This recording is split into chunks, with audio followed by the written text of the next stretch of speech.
Hey, what's up, everyone? I'm Justin. As you can see, I'm here with my buddy, Thomas. And we're going to be doing Entertainment Road Trip a little bit differently this time around. You want to tell them where we're supposed to go to? Canada for a week. Yeah, we were supposed to hit up Vancouver for his first time up there and have a little Smallville Entertainment Road Trip Part 2. Yep. But we thought it's safer with the state of the world right now. Obviously, we got to stay protected to keep it more localized. So we're going to be going to Western Pennsylvania to check out abandoned places, do some hiking and adventuring, and check out all the locations for the hit Netflix series, I Am Not Okay With This.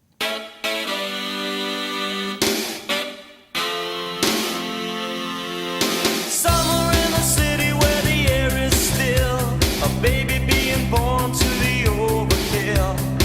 Well, who cares what people say? We walk down love's motorway. Ambition of love. Welcome back for another tour of famous landmarks and locations, everyone. This localized trip is keeping us in Pennsylvania, my home state. Now, we did visit here for my last episode, but for this one, it's a whole different setting. The complete opposite side of the state, in fact.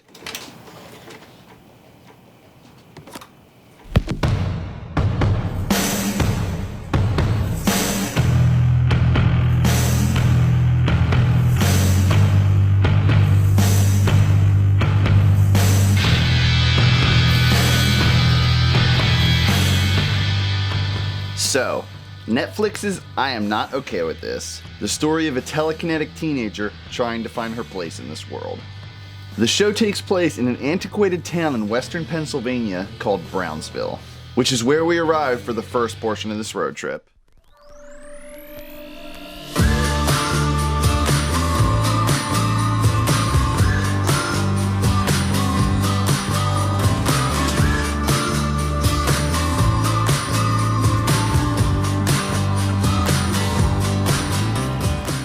So what makes this road trip a little bit different than the other ones is a decent amount of the locations here I actually don't have the address for. It's a fairly new show, so I don't have anything to go off of. Just basing my knowledge of this show's locations off of maybe major buildings, bridges, cross-referencing it with other locations in town. Let's just see how it goes, see what we can find. The first location we found, coincidentally enough, is actually the opening shot of the show.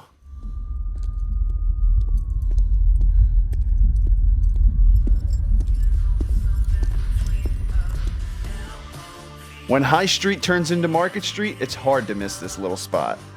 Dunlap's Creek Bridge leads directly into the main portion of this little town. And this quick shot is actually reused multiple times in the first season to build up anticipation for the finale. Finding this small little bridge on our own wasn't too difficult, nevertheless, it was still rewarding.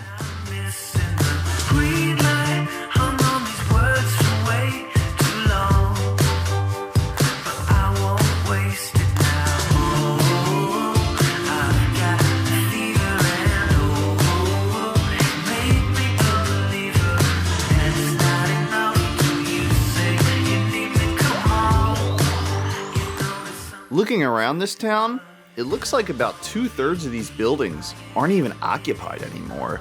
But for people who love history, the look and feel of Brownsville is just incredible. And taking a walk down Water Street leads us to our next location. From the moment I laid eyes on you. She's such a badass. Normally I don't think she'd choose me as a friend, but we both moved here around the same time. Both the new kids in town, you know, so guess I kind of lucked out. This spot is essentially 3 locations in one. When we're introduced to Dina, her and Sydney are seen walking down an old-fashioned street to where her mom works. Most of the stores have even stayed the same as well, which is no shock since the show is so recent. Although, it seems like this dance studio here was actually a hardware store in the show. Whether they just decorated it for the production or if it was there previously, who knows? This spot is what fascinates me though. Fiddle's Diner. Now most TV shows would change the name of a place and use a soundstage for the interior, but nope, this series showcases everything that makes this town special. Luckily for us, the day we visited Brownsville was the first day Pennsylvania went to the green phase during all this craziness. So you know we had to try the food. Baby, yes, I do mean you. From the moment I laid eyes on you, this is what I said, a pleasure I wanna own is the treasure that would be your love if I had you alone. You're what my world. The next location is very iconic, and it just so happens you're able to see it from inside Fiddle's Diner, the Brownsville mural. In episode 2, Sydney and Stanley sit by this piece of art to have a lengthy chat. Panic attacks, huh? My mom used to get those. I mean, maybe she still does, I don't know, but... Why are you still talking to me? Because everyone else in this town's boring. Although it's only in the show for a few minutes, it immediately attracts the viewer's attention. Water Street, the diner, and the mural are all connected. Talk about jackpot. I was even a little bit thrown off by how geographically accurate this show is. Despite the show's title, this is something I am okay with. It's just I know what I want when I see what I want. You've got it, I know it. I try hard not to show it, but I see it. I like it. I want it. Yes, I do. I need it to make me happy. Baby, yes, I do mean you. From the moment I laid eyes on you, this is what I said, I see it. And I like it. I want it, yes I do. I need it to make me happy. Oh baby, yes I do mean you. So where we're at right now is one of the more memorable shots of the show, and in just a second I'll flip you guys around to check it out for yourselves. But it's really a nice town. It's definitely the town time forgot. I believe in the 1970s this town began to decline, and it's still actually kind of cool.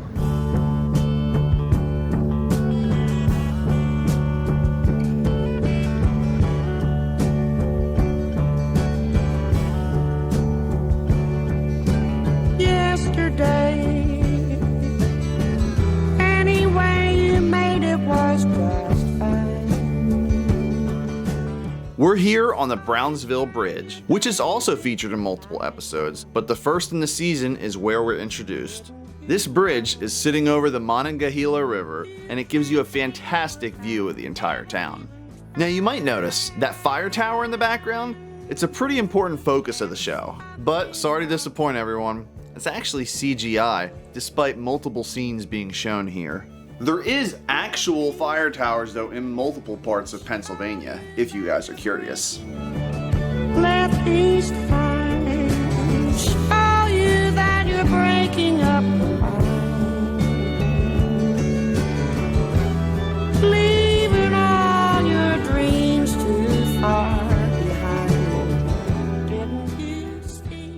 Now at this vantage point, you can actually see in the distance an old railroad track next to some abandoned buildings. Well, this actually leads us to our final location in the town of Brownsville. Baby, I'm over you. So Dina ditched me to hang out with Bradley Dick for Brains Lewis.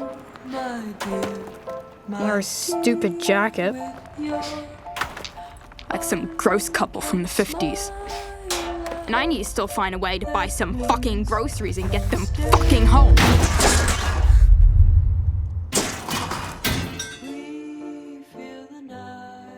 This key scene shows Sydney's powers manifesting, and I think it's pretty obvious what piece of scenery isn't here in real life. From what I can see, the dilapidated buildings are 100% the same as they were in the show, even down to the debris surrounding these railroad tracks. The only big difference is that they let it get way too overgrown back here. Anyone got a weed whacker? Even though this was our final location in this town, I just thought I'd mention how cool it is to explore back here, regardless if you're a fan of the show or not. Peeking into these buildings over here makes you wonder what this town looked like in its heyday. Fire.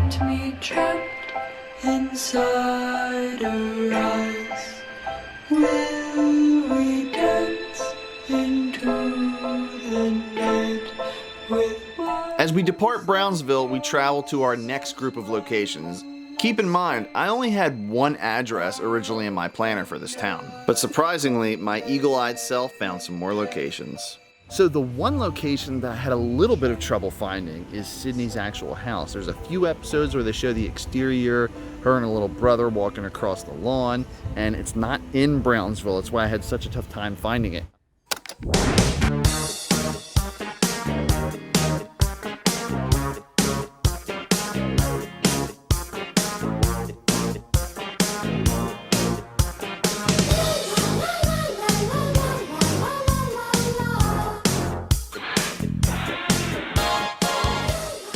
The house of Sydney Novak. There's a few moments in the show when this exterior is shown. Now I do have to say this in every one of my road trip videos, these houses are private property. So if you don't have permission from the homeowner, please don't trespass. Located on the corner of Welsh Ave and Clara Street, I finally found this by examining the scene over and over again and just looking for something that stood out. In this instance, a white spire in the distance. But as I was driving through Wilmerding heading to our next location, I saw the spire out of the corner of my eye and was able to pinpoint her house from there. One thing to also be aware of is if you're looking for this house on Google Maps, they actually have old photos, so the house on the end isn't actually there anymore. Well, Sydney definitely has a bigger yard now.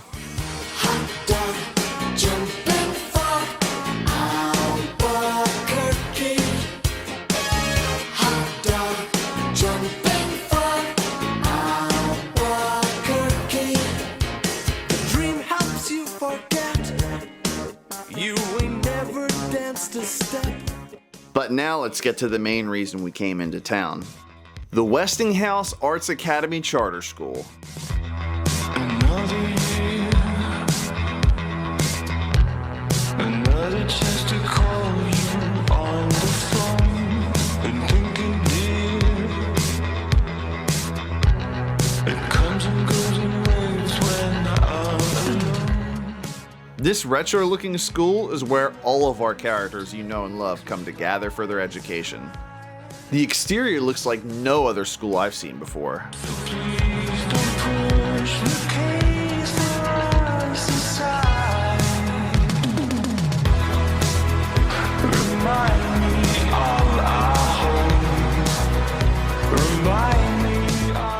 Now, just like in the show, the school has a little park in front of it where some students gather. I know if I went to this school, you'd probably catch me outside here during study hall or lunch. It's nothing monumental, but it looks like the only thing different here is that they added a park bench for the production of the show.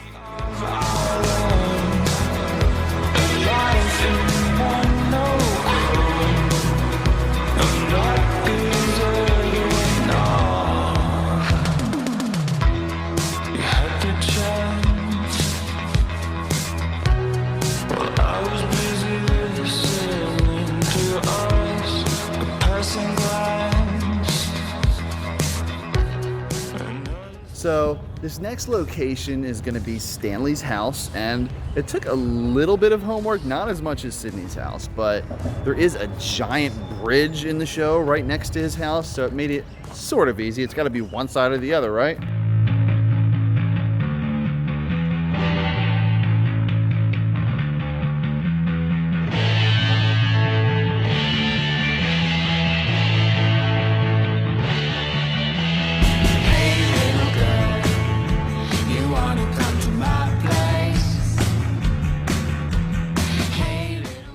Can you imagine living around here? A small little group of houses underneath a scenic bridge? How cool is that? I guess it's because of his dad, but Stanley's house in the show is definitely made up to look like a redneck lives there. There's no cabinets or rundown cars on the property, that's for sure. I can imagine it does get a little noisy though, what with all the trains traveling behind the house. This quaint little area is located just a few minutes away from our previous two locations.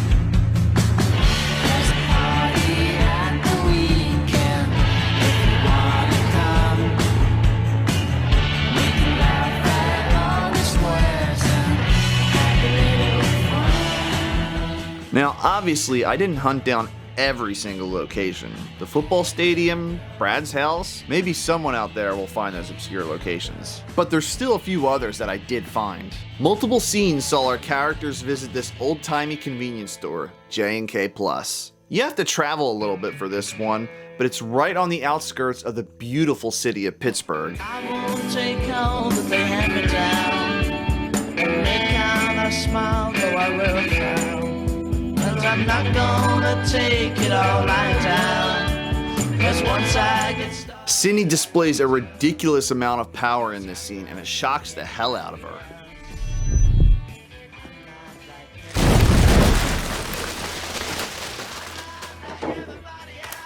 I'm not gonna lie, it is amazing how old-fashioned some of these places are around PA. Wood grain, a VHS section.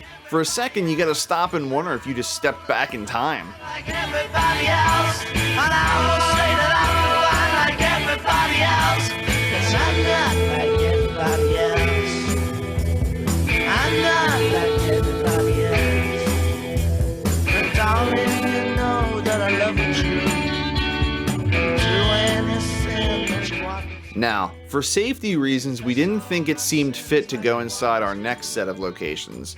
But regardless, when the world opens back up, I highly recommend you checking out these places.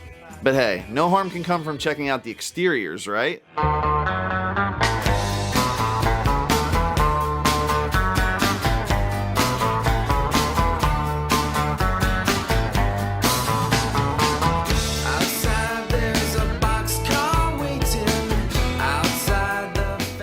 Mars Lanes, the workplace of Stanley Barber.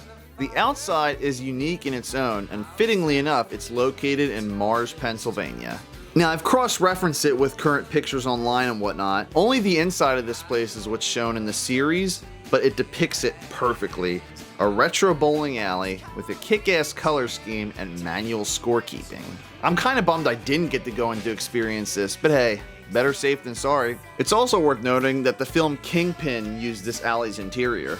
The cool thing is, they used 2 different bowling alleys to depict Stanley's workplace. Which leads us to our final location of this trip, Beaver Valley Bowl. Sydney can be seen walking around this building in episode 2. Literally, nothing has changed since the filming of this show. Even the marquee says the exact same thing. Big shake on the boxcar moving.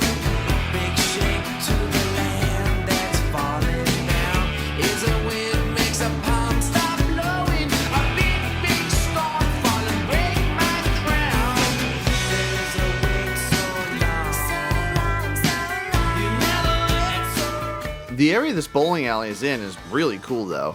There's a huge railway in front, and have you guys ever seen one of those movies where a car narrowly escapes a chase just to be saved by a lengthy train? Well, I finally experienced that for myself. The train kept going and going for about 10 minutes. The rear of Beaver Valley Bowl has a fantastic view as well. I could honestly see myself spending the entire day in this area.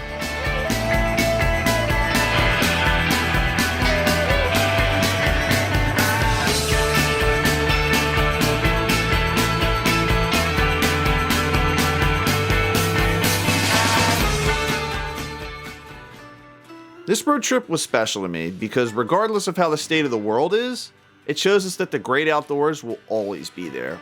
We traveled to beaches on the Great Lake, amazing state parks with views you wouldn't believe, and tons of other obscure places. We also checked out some of Western PA's other filming locations, Dawn of the Dead, Dogma, and more. I just dropped off Thomas and got home, so to conclude this video, I just wanted to tell you guys there will be another entertainment road trip or 2 coming before year's end, and trust me, they are going to be huge. You could really tell the showrunners loved Pennsylvania. And the author of the book the show is based on, Charles Forsman, grew up in Western PA. Fate up against your will through the thick and thin. He will wait until you give yourself to him.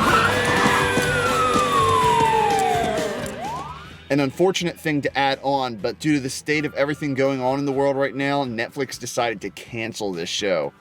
But hey, there's always a chance of a revival somewhere else, right? I love living here. No matter where you are, there's always something to do in this state, inside or out.